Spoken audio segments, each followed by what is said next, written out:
Requerimento de autoria do vereador Dr. Carlão. Solicita ao Ministério da Saúde que repasse das verbas próprias a fim de garantir um incentivo adicional para as equipes de saúde da família, PSF, conforme a portaria número 1599, de 9 de julho de 2011, que inclui as equipes de saúde bucal e agentes comunitários de saúde. Senhor Presidente, considerando que são estes profissionais os responsáveis diretos pela redução da mortalidade infantil, pela redução do número de internações hospitalares, pelo combate efetivo de doenças endêmicas, vetores de educação sanitária e de saúde para a população, orientadores sociais nos momentos de aflição para os mais humildes, tendo em vista que todos esses métodos se credenciam indubitavelmente a fazerem jus a esse incentivo adicional. O que se pede é nada mais o cumprimento da lei. Requeiro que, após ouvir o plenário, seja encaminhado ao excelentíssimo senhor Ministro da Saúde um apelo urgente com a finalidade de que sejam tomadas todas as providências no sentido de tornar realidade para Teresópolis o repasse das verbas próprias, a fim de garantir o incentivo adicional para as equipes de saúde da família, conforme a portaria número 1599, de 9 de julho de 2011, que inclui as equipes de saúde bucal e agentes comunitários de saúde. Esta portaria engloba as portarias 648/GM/MS e 822/GM/MS, assim como portaria 90/GM/MS e artigo 87 da Constituição Federativa da República do Brasil, incisos 1 e 2 do seu parágrafo único. Boa noite, senhor presidente, senhores vereadores, doutora Cláudia, estudantes, sejam bem-vindos, imprensa, cidadãos e cidadãs. Senhor presidente, o tema saúde, ele é importante, ainda mais com uma presença ilustre desses estudantes, para entenderem efetivamente como funciona o sistema público de saúde. O sistema público de saúde, ele com certeza em Teresópolis só terá um avanço e um crescimento no atendimento se houver planejamento e o cumprimento do Plano Municipal de Saúde, que foi construído democraticamente no Conselho Municipal de Saúde, aonde aponta que precisamos ter um maior investimento na atenção básica, na porta de entrada, como falou os vereadores que me antecederam aqui. Só que se nós formos olhar os números, as estatísticas, nós tivemos uma regressão no atendimento preventivo na atenção básica. Nós, há uns 10 anos atrás, tínhamos quase 32% da área coberta pelas equipes dos PSFs, as equipes dos médicos de família. E, lamentavelmente, houve uma regressão para 29%. E existia uma cultura que as pessoas, como foi dito aqui, sentiam uma dor de barriga, sentiam algum problema, corriam para o HCT, porque sabiam que iam esperar, mas iam ser atendidos lá. E, na verdade, enquanto nós não tivermos os PSFs equipados, os profissionais valorizados nos bairros, nós corremos o risco dessa aglomeração no atendimento que deveria ser de média e alta complexidade, e não o atendimento primário. E aí, para complicar mais ainda, lamentavelmente, e aí eu volto a dizer, essa casa aprovou um modelo de gestão entregando a saúde pública, entregando a UPA e as equipes, os PSFs, para uma OS, uma organização social lá de São Paulo, chamada Fibra. E nós temos condição de rever isso ainda. E eu tenho sentido, está conversando com alguns vereadores, a disposição de revogarmos essa lei que remunera essa OS, que é privada, atrasa salário dos profissionais contratados. Nós já tivemos aqui a visita de várias comissões desses profissionais dos PSFs da UPA, com salários atrasados, e custa mais caro para os cofres públicos. Então nós temos que valorizar o profissional, o servidor público. E aí, doutor Carlão foi muito feliz.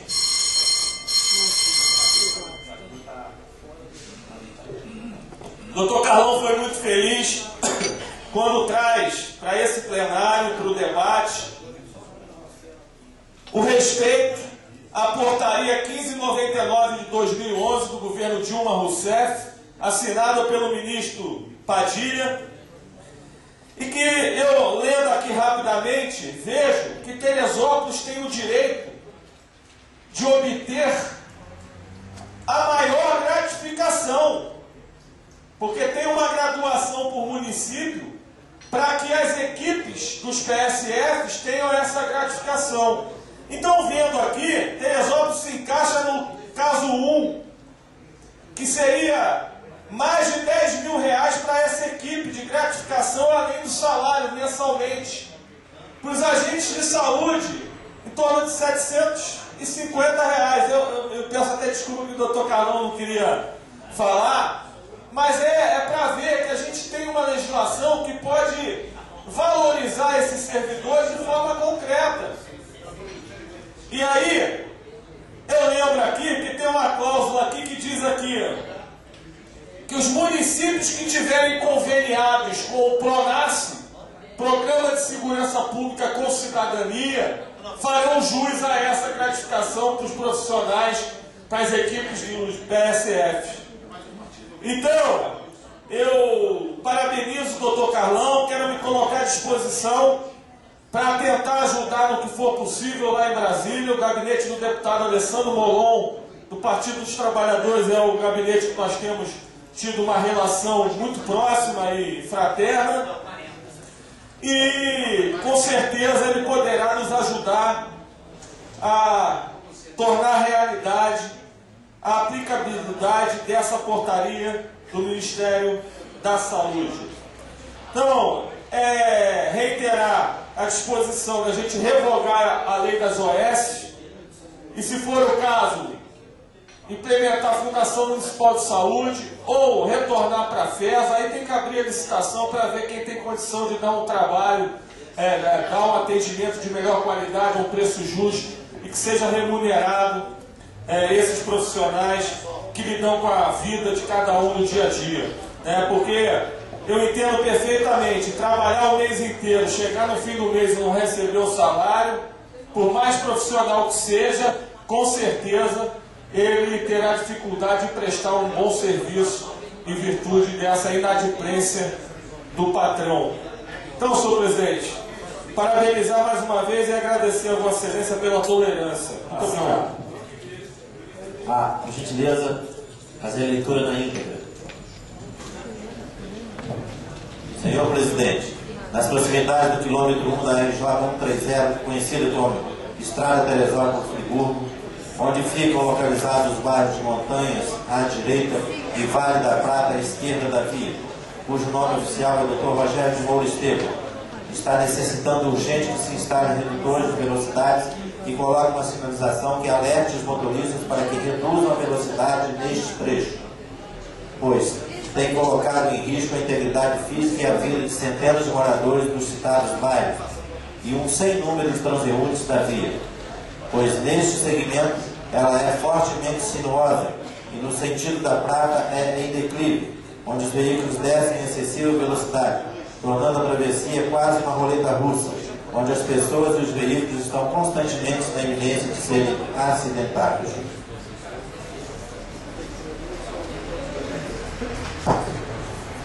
Em discussão, em votação, aqueles que concordam permaneçam como estão. Aprovado por unanimidade.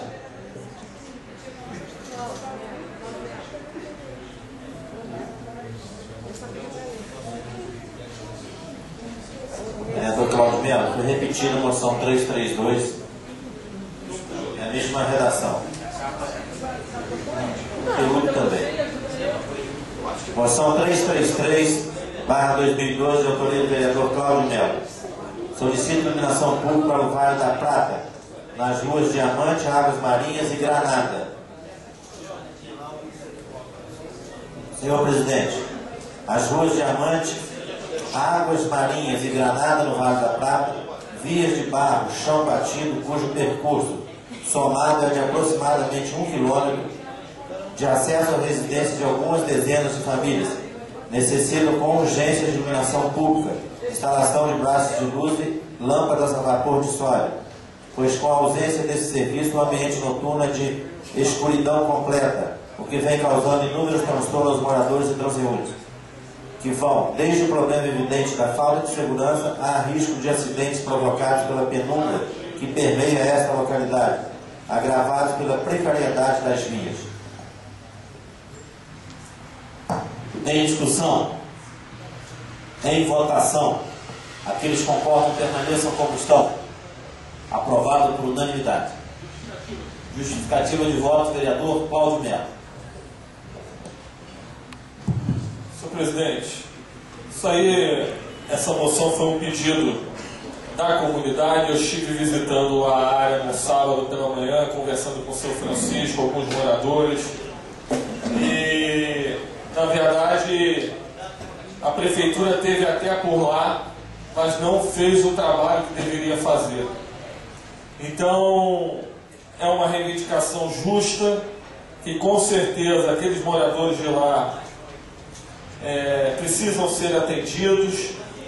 E também nessa visita eu quero alertar que também encaminhamos ao DER, ao Departamento Estadual que trata das estradas,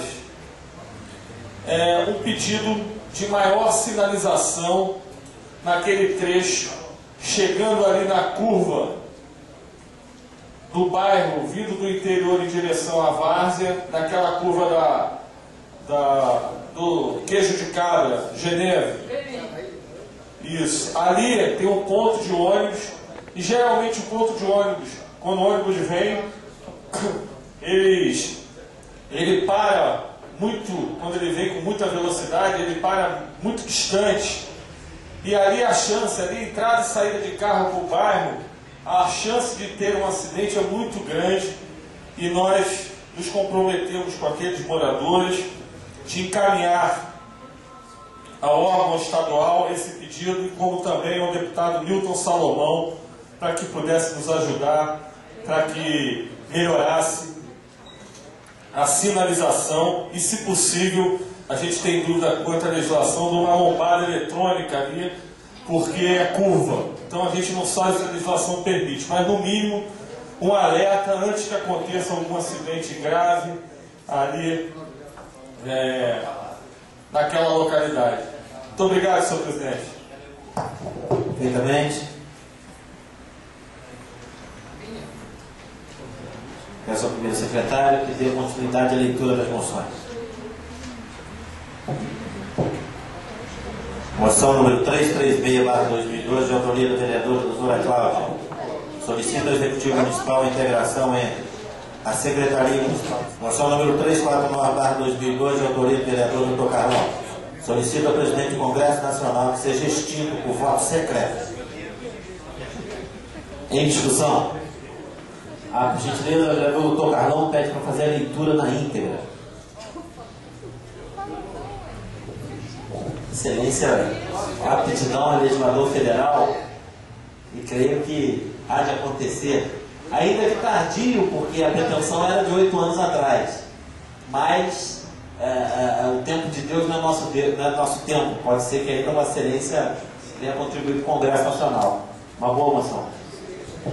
Senhor presidente, a beleza quase poética do povo nas ruas, reassumindo sua função de fonte suprema de poder, mostra bem o valor do regime de mando chamado democracia, que é, sem dúvida alguma, o melhor que o homem político dispõe, mas que tem suas falhas e custos que são tanto maiores quanto menor a aptidão moral da maioria do povo para exercer o interesse coletivo da melhor representação política.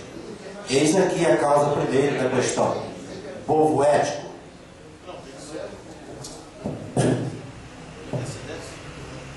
Para menos a maioria, não admite falta de ética em qualquer setor da vida humana, sobretudo na representação política em geral.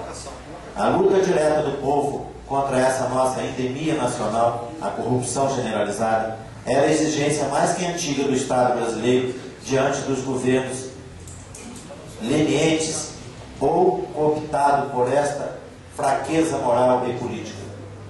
A mais, além desse item prioritário, outros que precisam de atenção do movimento popular. Em meio a toda essa mobilização do povo, surge proposta de melhoria, as salvadoras da pátria e as enganosamente boas. A extinção do voto secreto sempre veio à pauta das discussões e crises corporativistas das nossas casas legislativas. A última dessas tinha escândalo de fraude no painel de votação do Senado Federal. O acusado de então, o senador e líder do governo José Roberto Arruda, explicando o escândalo e parece que para criar factóides desviantes do mérito das questões, assim pronunciou-se que esse episódio nos leve ao fim do voto secreto. Essa excrescência que pronunciou-se que esse episódio nos leve ao fim do voto secreto. Os escolhidos temos que votar aberto para que a sociedade possa acompanhar nossos trabalhos. Quem tem que votar secreto é o eleitor que nos elege. Vou parabenizar, sem dúvida que a função pública exige, ainda mais agora, né, que o contribuinte tem o direito da lei de acesso, de saber tudo, questão dos salários, dos servidores, né, isso é um direito do contribuinte. A regra agora é transparência total, a exceção é não dar informação. E o voto aberto, né, eu quero recordar, nós caçamos um prefeito, nós afastamos um prefeito, caçamos um prefeito com voto aberto. Existia uma discussão se na cassação a questão do voto aberto poderia tornar ilegal aquela votação. Mas essa casa acertou no passado quando acabou com qualquer tipo de votação secreta aqui no Poder Legislativo Municipal. Então eu quero aproveitar, e já que os estudantes estão nos visitando, existe um movimento no Brasil inteiro em apoio ao fim do voto secreto no Congresso Nacional. Seria interessante, através dos sites, das manifestações, vocês exercerem a cidadania assinando a petição pública pedindo o fim do voto secreto. Como também o senador Pedro Táxi, do Mato Grosso, do PDT, ele é autor da PEC do Ficha Limpa no Poder Público Federal, no Executivo Federal. Nós aprovamos o Ficha Limpa, que inviabiliza a candidatura de quem tenha condenações em segundo grau. Essa casa aprovou que as nomeações, tanto no Legislativo quanto no Executivo, tem que ser de assessores com ficha limpa. Só que agora a gente tem uma tarefa de somar com mais de 1,5 milhão de brasileiros para que a gente coloque na Constituição que também no Serviço Público Federal só pode ser nomeado ou tomar posse quem tiver a ficha limpa. E por que a importância de colocar na Constituição Federal? É que na próxima legislatura, ninguém com votação simples pode deturpar essa conquista da cidadania brasileira, né, que foi mais de 1,5 milhão brasileiros que se mobilizou e assinou e apoiou a lei da ficha limpa. Então, quem puder apoiar essa PEC, essa proposta de emenda à Constituição, que coloca na Constituição a Lei Complementar 135, que é a Lei da Ficha Limpa, estará contribuindo, com certeza, para que a gente consolide, né, a limpeza e a depuração da função nos cargos de livre nomeação e também no concurso público. Senhor presidente, então, essa questão do voto secreto aí. Agora, eu tenho uma divergência com o doutor Carlão na questão do voto facultativo. Eu não acho que o voto facultativo é o melhor caminho, ao contrário. O voto facultativo, ele, com certeza, ele aumentará de preço. Para o cara sair de casa, a oferta de dinheiro, o cara vai querer ir lá votar e vai pedir quem tem essa prática da venda do voto. Nos países que adotaram o voto facultativo, a cultura é totalmente outra. Eu vejo como dever a conquista A conquista da cidadania brasileira de poder eleger o seu presidente da República, eleger o governador, eleger o prefeito, não é qualquer conquista. E abrir mão dela seria, na minha avaliação, um retrocesso, mas estou disposto a fazer esse debate. Então, eu acho que nós precisamos escolher bem e valorizar o voto. Voto, o nosso título de eleitor é a melhor arma, entre aspas, contra o político corrupto, salafrário. Então, abrir mão dele ou deixar a faculdade para votar ou não, eu acho um equívoco. E corroboro da mesma posição do Chico Ítalo, do Oded Gragel. Já tive a oportunidade de debater essa questão do voto facultativo, e do Dr. Marlon Reis, juiz do Maranhão, que escreveu um artigo também desaconselhando o voto facultativo e o voto distrital. Ele acha desaconselhando. E ele tem uma série de argumentos muito interessantes que depois eu posso passar para Vossa Excelência para ver aí o contraditório, que com certeza é um tema muito polêmico, mas é muito bonito de se debater, porque com certeza isso colabora para o exercício da cidadania. Muito obrigado.